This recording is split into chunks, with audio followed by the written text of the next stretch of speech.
pero es un dolor más o menos continuo en toda la zona. En cambio, cuando es escafoides, la zona no duele mucho. Llegas a la tabaquera, apretas y el paciente saca la mano. O sea, eso es lo característico. Porque si tú apretas, ¡au! Pero si apretas y el paciente saca la manito, no, este es el escafoides. Inmovilízalo con el dedito hacia arriba y le pides una radiografía a los 15 y es probable ahí vas a ver sin dolor. De hecho, cuando ustedes sean médicos y quieran dar certificado por 15 días, piensen, nos vamos a la zona oscura del mal y decimos, puede ser una fractura escafoide. Moviliza, te das 15 días, y a los 15 días regresa, ups, no era, qué pena, pero ya se fue de viaje a Cancún, ¿cierto? Entonces, no se olviden. Siguiente.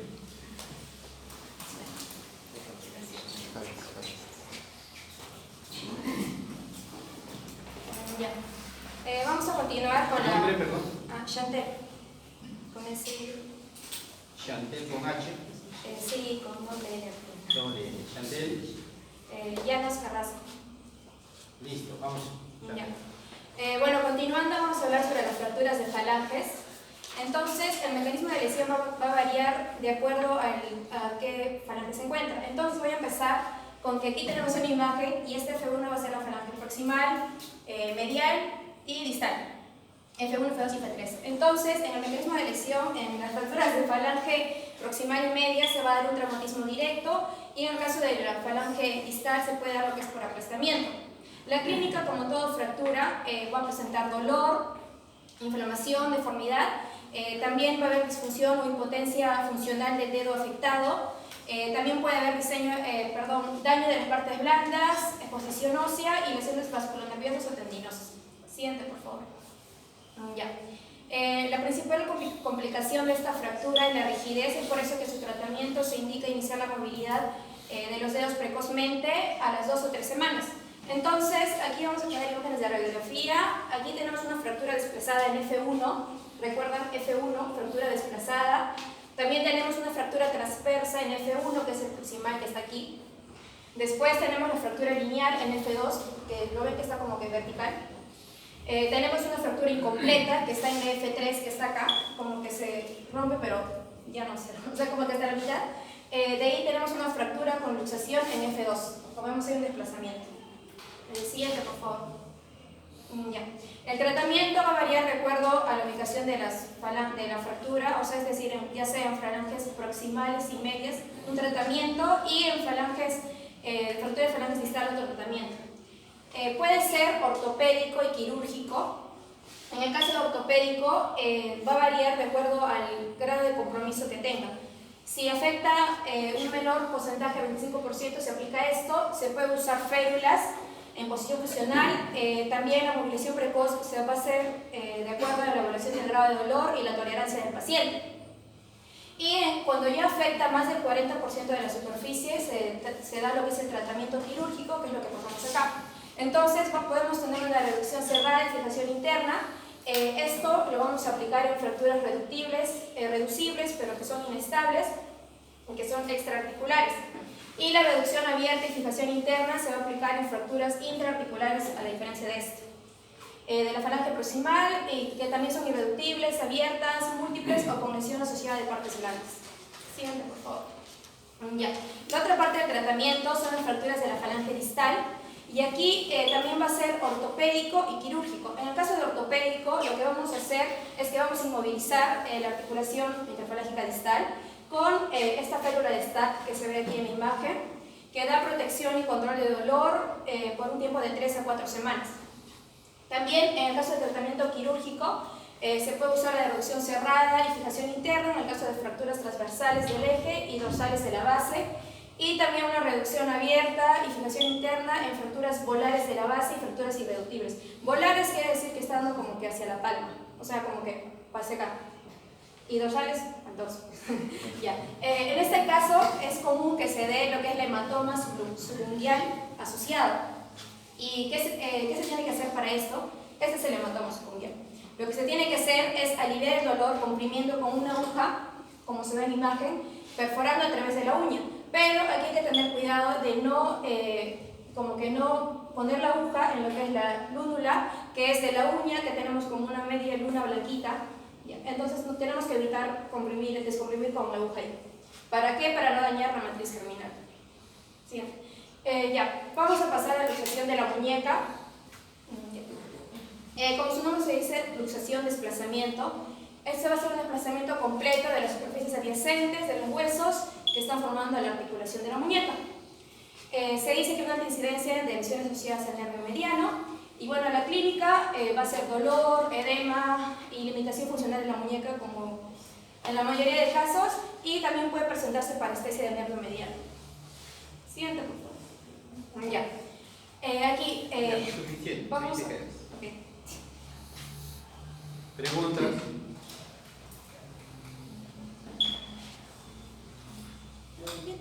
Ya, se mal.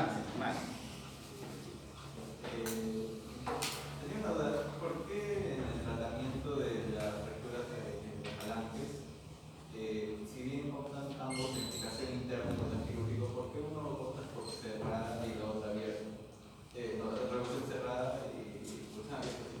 Si en fijación interna igual no es no necesariamente. Nombre, perdón, nombre. Renato Torres. Sí. A ver. Ya. Esa es una duda que también yo tenía y se la voy a explicar. Algo que de seguro piensan y toda la mayoría piensa es que para hacer una fijación interna tienes que hacer una reducción abierta. ¿Por qué? Porque como que tienes que meter, ¿no?, los clavillos y tornillos. Lo que yo entendí, y espero no estar mal, es de que puedes reducir primero cerrado, o sea, como con maniobras, y de ahí recién puedes hacer la fijación interna. Obviamente tienes que abrir porque es quirúrgico, ¿no? Pero primero reduces y luego quirúrgico. Pero también puedes reducirlo cuando ya está abierto, o sea, cuando ya estás ahí en la operación, en esa operación. No sé si se entiende. Yo, claro. A ver, vuelve a hacer la pregunta. ¿Era en esa, en la anterior? Esa era, ¿no?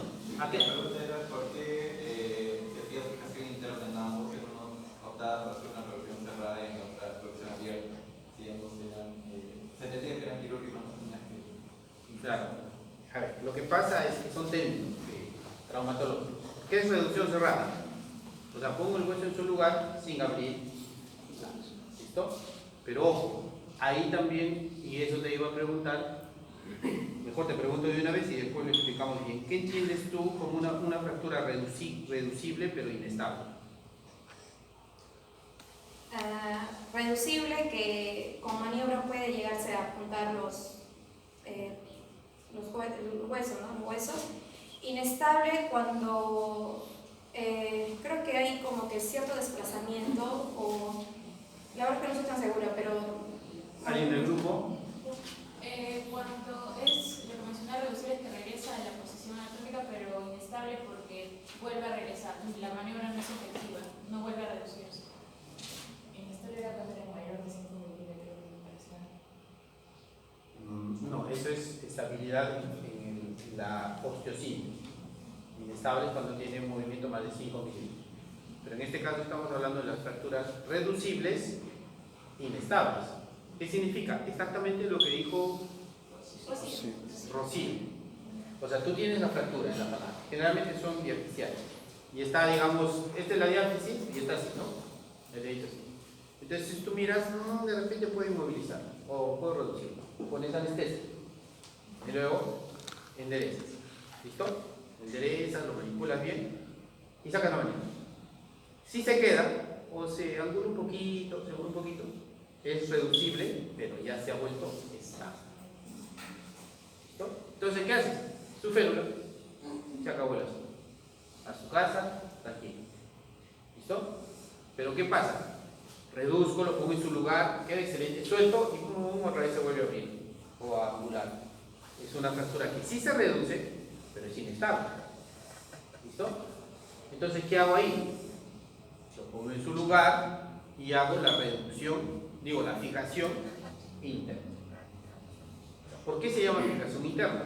Porque estoy fijando al hueso internamente. Entonces, ¿qué hago? A través de, si este es el foco de fractura, le pongo un clavito transversal. pero a través del foco de fractura. ¿Listo? Reducción interna, a través del foco de fractura. ¿Ya? Como hemos hecho con el niñito que se fracturó, pusimos el hueso en su lugar y 2 clavitos a través de la fractura se estabilizan. Soltamos, se queda estable. Ahí ya no necesita férula, ya lo has estabilizado. Los 2 clavitos salen de la piel. ¿Listo? Lo vendas, si quieres una férulita de yeso externa, etc. ¿Listo? Y cuando haces fijación externa, cuando colocas el hueso en su lugar, pero lo fijas no a través del foco de fractura, sino a través de clavitos alejados de la fractura. En dedos es muy raro, muy difícil. Hay sistemas de fijación bien bonitos, son sistemas pequeños que esos se colocan hasta con lupas, ¿no? Clavitos, mini tornillos, es todo un mundo, ¿no? Se puede, pero no es lo mismo. Entonces está claro, ¿cierto? Tú puedes hacer reducción cerrada y fijación externa, o sea, reduces, pones clavos externos. Puedes hacer reducción cerrada, inmovilización con férula. O puedes hacer reducción cerrada y lo fijas internamente con clavos. Cuando son las falanges distales, ¿listo?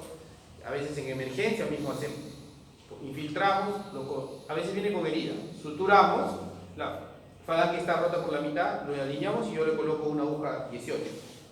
Una aguja 18, simple, a través del hueso.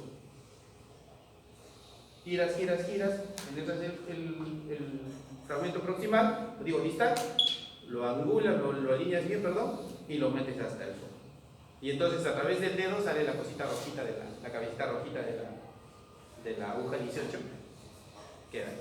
Listo, lo alineas y lo reduces internamente.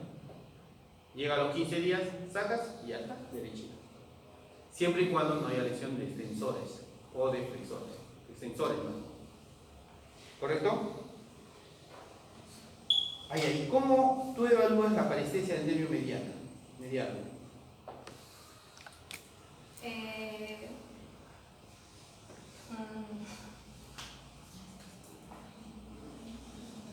La caída de la comedia. Vamos, Chantel, sé que sabes. O sea, que no sé. ¿Alguien del grupo? El nervio mediano se inerva el primer, segundo y tercer, y la mitad del tercer dedo, bueno, la cara medial del tercer dedo. Entonces, al haber una lesión en el nervio mediano, el signo que se va a notar es el signo de predicador. Estoy hablando de parestesis, no de lesión del mediano. Cuando hay lesión del mediano, haces lo que tú dices, ¿no? El signo del predicador. Pero ¿cómo evalúas? Porque ella dijo, podemos encontrar parestesias en la clínica, ¿no? No sé si hay en la clínica. ¿Cómo evalúas esas parestesias? Porque el paciente no va a venir y te va a decir, doctor, tengo parestesias en el nervio mediano en mi mano derecha. No te va a decir eso. ¿Qué te dice el paciente? Que no siente el dedo. Eso sería anestesia. O como que... ¿Cuáles son las sensaciones de parestesias? Hormigueo, sensación de calentura, sensación de picazón, pica un poco, arde un poco, un dolor urente. Esas son las parestesias, las dis o parestesias, ¿no? Las sensaciones paralelas, parestesias, sensaciones diferentes. Pero porque tú estás ahí con tu enamorado, tocas la mano y ¡ay, qué rico! ¿No? Sientes muy rico. Esa es la sensación normal, ¿cierto? Pero si tu enamorado pasa y sientes hormigueo, sientes dolor urente, sientes sensación de calor o de fuego, oye, es una parestesia diferente, sensación alterada, ¿cierto? Entonces generalmente los pacientes vienen y te dicen eso, doctor, ¿sabe qué? Siento como que hormiguitas caminan por mi mano. Ah, señora, le dice, ¿y por dónde señalan? Y te señalan el raíz. Por acá, doctor. Y se va por acá, se va por estos 3 deditos. Ese es el signo. ¿Ya? Claro que cuando se lesiona, como dice el compañero, ya otra. Dijiste, inmovilizas en posición funcional, una férula funcional. ¿Cuál es la posición funcional para la férula? Para las fracturas de falange.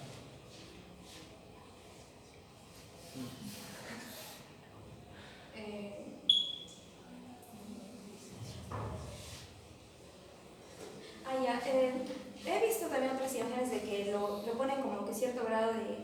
de un poco de inclinación, o sea, como que hacia abajo la inmovilización, no necesariamente recto en otros casos. Pero ¿Alguien del grupo? Manteniendo la articulación interfalángica, o sea, manteniendo 0 grados, 15 grados, 20 grados. 15. ¿Nadie del grupo? Jorge se ha ido atrás. Jorge, has subido. Cobardemente te has escondido. ¿Alguien del salón? No bajes la cabeza, cobarde. Habla. Renato. ¿Alguien? ¿Nadie? Mire, cuando estamos en deditos, generalmente en dedos, ¿qué tendones tenemos? ¿Flexores? Y extensores. Para que el dedo esté estirado, se necesita que haya un equilibrio, ¿cierto? ¿Listo? Cuando se fractura la falange, la posición funcional es una posición donde tanto los flexores como los extensores estén en una semitensión. Y la posición es la posición del boxeador, la garra. Entonces, la posición funcional para los deditos es esa. Esta flexionas un poco, esta flexionas un poco y esta flexionas otro poco. Se dice que se flexiona de 5 a 10 hasta 15 grados cada articulación. ¿Y esto por qué? Porque recordemos que cuando las articulaciones se inmovilizan por más de 2 semanas, tienden al anquilo. ¿Cierto? Tú estás inmovilizado con un codo. ¿Alguien se ha fracturado una vez y ha puesto yeso? Cuando te sacan el yeso, no puedes doblar el codo. ¿Cierto? Tienes dificultad y a veces hay que hacer rehabilitación y eso que son músculos potentes. Acá, a veces te sacan la férula así en extensión y no puedes doblar el flexor se queda estirado. Entonces mejor es siempre ponerlo. ¿Ya? Esa es la posición funcional. De hecho, cuando tienes heridas, cortes acá, cuando sean internos y tengan cortes dorsales sin lesiones nervios, ¿listo? Para inmovilizarlo, ponen la férula por acá abajo, siempre la mano así. Nunca me van a inmovilizar así, ojo. Y muchos de ustedes van a hacer el internado conmigo. Le descalo las orejas, los cocacheo. ¿Ya? Así. ¿Listo? Así. ¿Ya? ¿Estamos claros? Sí. Muy bien, siguiente. Gracias. Nombre. Mayarli, Mariale. Mariana. Ah, apellido. Apellido. Listo, vamos. ¿Todavía falta? Vamos. Ya. Vamos a pasar. Ya, aquí. Next.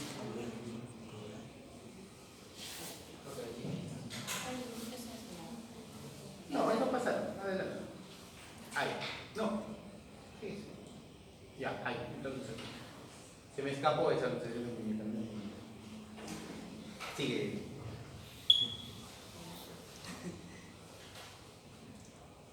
Luxaciones interfalángicas. Van a haber varias maneras de clasificarlo. Una de estas es en una dirección, puede ser posterior, lateral o volar, y según el tipo de lesión que puede ser que implique el ligamento colateral, la placa volar y una luxofractura.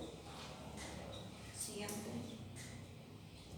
La clínica, de manera general, pues va a presentar dolor, hinchazón, deformidad, y hay que determinar la zona precisa del dolor, la estabilidad de la articulación, hay que comprobar la movilidad de la articulación, y esto lo podemos ayudar mediante exámenes de ayuda diagnóstica con una radiografía anteroposterior y lateral del dedo afectado.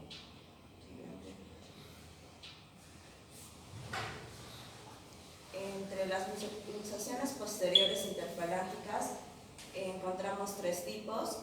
El tipo 1 es por el mecanismo de elección es por hiperextensión y se caracteriza porque existe arrancamiento de la placa volar y fisura menor de los ligamentos longitudinales.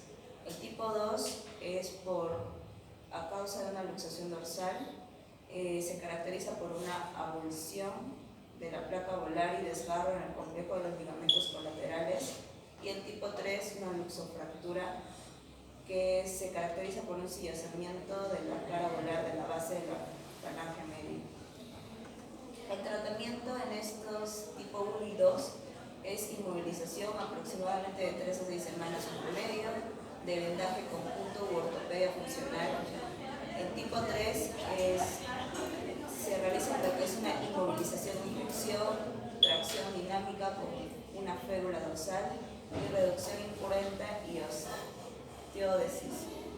Bien. Luxaciones laterales interfalángicas son luxaciones con gran afectación de los ligamentos colaterales, y aquí encontramos dos tipos. El primero es en causa de rupturas incompletas. Se realiza lo que es un vendaje conjunto de 2 a 3 semanas y movilización activa. Y el tipo 2, rupturas completas, en el que el tratamiento es una reducción incruenta y osteodesis. Siguiente. Luxaciones volares, el mecanismo de lesión es una compresión longitudinal más torsión de la falange semiflexionada, y el tratamiento es reducción e inmovilización durante 4 a 6 semanas, seguida de una férula de extensión dinámica durante el día y estática durante la noche. Ya. Lesión de los tendones flexores. Para recordarnos de la anatomía, los tendones extensores vendrían a estar por encima, o sea, en la cara dorsal, y los tendones flexores en la cara palmar o ventral. Y esto tiene lógica, porque los extensores se supone que van a extender, entonces por ende van a estar encima, y los flexores pues van a flexionar nuestro dedo y por ende van a estar abajo. Eso para recordar. Vamos a tener los tendones, vamos a ubicarlos con nuestra falange distal, media y proximal, y los tendones van a ir, vamos a tener el tendón extensor distal, o sea, por encima, y vamos a tener otro que es el tendón flexor profundo. Entonces, aquí lo que va a pasar es que en los tendones flexores, vamos a tener el tendón flexor profundo distal y el proximal. Y aquí va a haber una lesión. Los tendones flexores se lesionan normalmente por heridas a nivel de la palma de la mano o cara polar de los dedos, y el área comprendida entre el pliegue palmar distal y el pliegue de las interfalángicas proximales, denominada tierra de nadie. El peor pronóstico es lo que es la rigidez.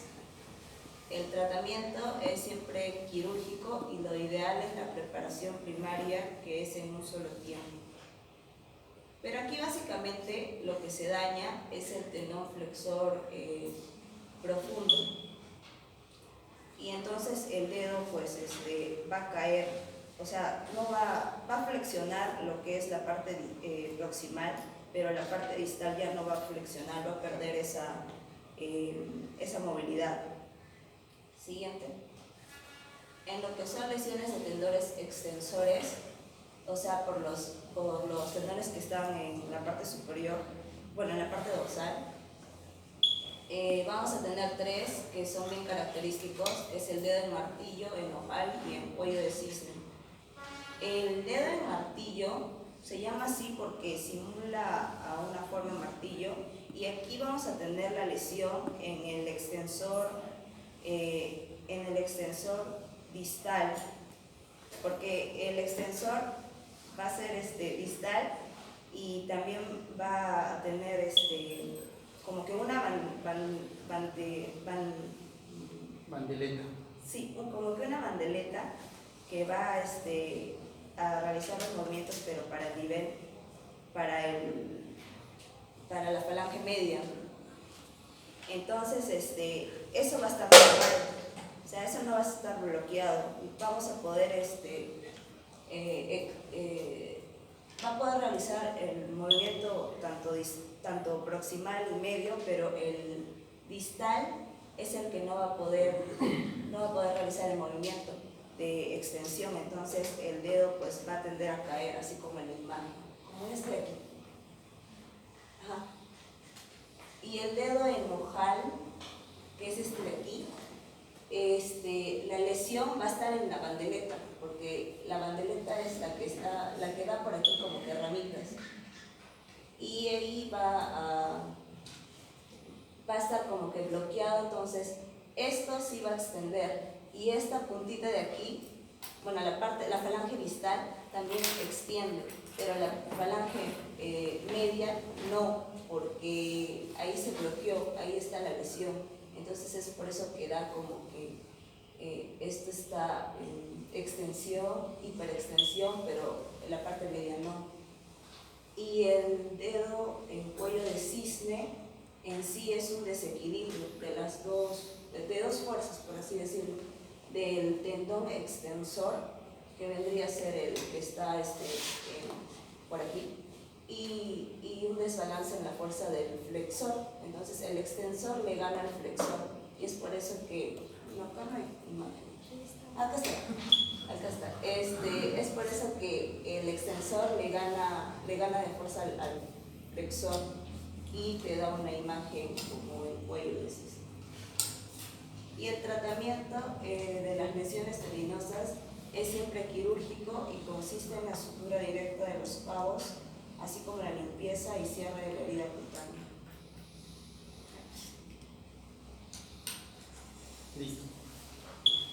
¿Preguntas? Que se durmieron.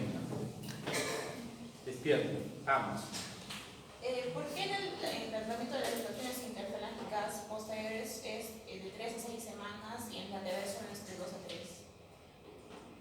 ¿Por qué en el tratamiento de las lesiones interfalángicas posteriores es de 3 a 6 semanas y en laterales solamente de 2 a 3? En el tiempo. Ahí dice.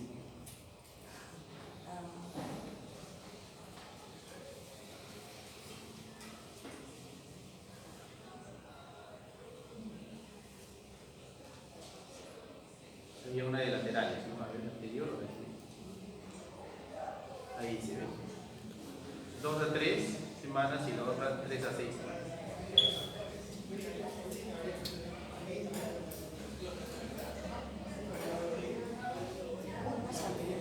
¿Alguien del grupo?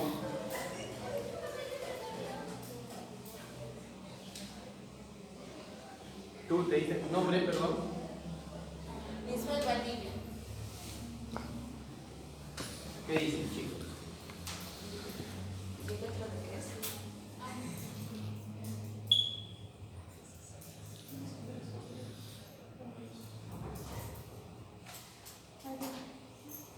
Porque en la 2 y 3 es más tiempo porque viene acompañado de un desprendimiento óseo y ya viene con la evolución, por eso necesita más tiempo a comparación del otro que solamente tiene el desprendimiento. A ver, retraso. Anterior. No, así. Es que creo que Ahí. se confundió en mi pregunta. No sería lateral. Es que en el tipo 1 había una hiperextensión, pero en el tipo 2 hay luxación. No es que sea posterior y lateral. Bueno, el tratamiento se refería a eso, que como lo dijo en el tipo 2 ya hay una luxación, o sea, ya hay un desplazamiento, a diferencia del tipo 1 que no. Entonces es como que más simple, entre comillas. Y imagino yo que por eso es el tiempo de tratamiento más amplio. Ella te está preguntando, ahí estás clasificando las luxaciones posteriores. Y está clasificando en 1, 2 y 3. 1 con hiperextensión, 2 luxación dorsal y 3 luxofractura. Y la siguiente ya dice luxaciones laterales. Son diferentes. Y ahí dice con inmovilización 2 a 3 semanas. Y en las otras dice inmovilización de 3 a 6 semanas. Ella te está preguntando por qué uno más tiempo que en el otro. Ya, si alguien del grupo se ha dado cuenta. Es que en las posteriores o dorsales ya es como que implica que como que sea salas. En cambio, laterales yo lo siento que son de repente no más simple, pero o sea, se da por una fuerza de abducción o aducción, entonces como que así nada más. En cambio, en los posteriores puede haber luxofracturas o luxaciones, desplazamiento articular. ¿Verdad también? ¿Alguien del grupo? ¿Que ya se ha dado cuenta? Jorge, habla. Las luxaciones posteriores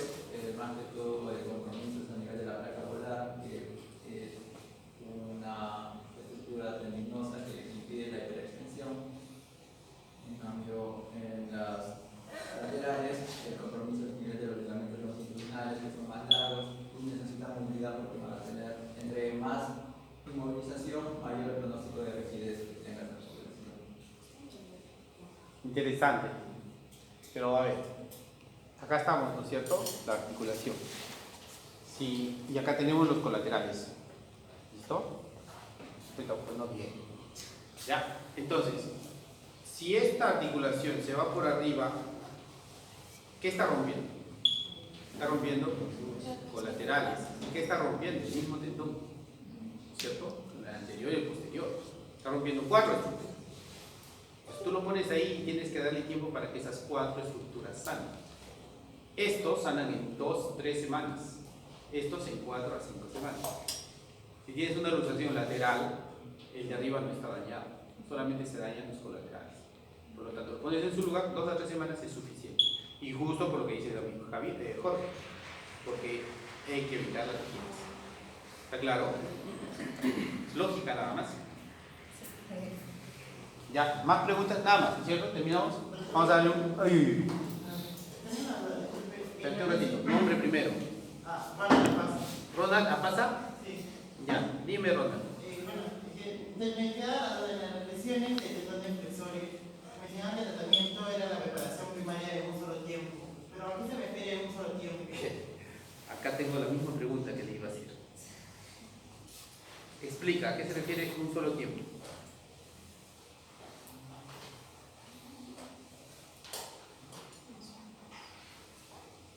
En un primer momento. Pero pues, explícalo pues. Cuando es segundo tiempo, en el segundo momento.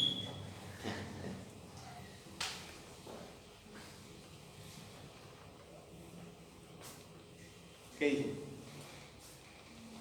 ¿Alguien del grupo? Le pregunto a Jorge, Jorge sabe, Con seguridad. Doctor, sería porque es, o sea, creo que se le dice reparación primaria en un solo tiempo porque, o sea, en la primera intervención quirúrgica que se le hace se trata de corregir y no que llegue a otra intervención quirúrgica. Creo que ahí sería ya segundo tiempo. O, bueno, lo que creo. Verdaderamente. Lo que pasa es que a veces estamos hablando de lesiones, ¿cierto? ¿Cómo se lesionan los flexores? Mayormente como se la palma puede ser con cuchillo O o vidrio, ¿listo? cortes. Entonces, ¿qué es lo que pasa? Cuando los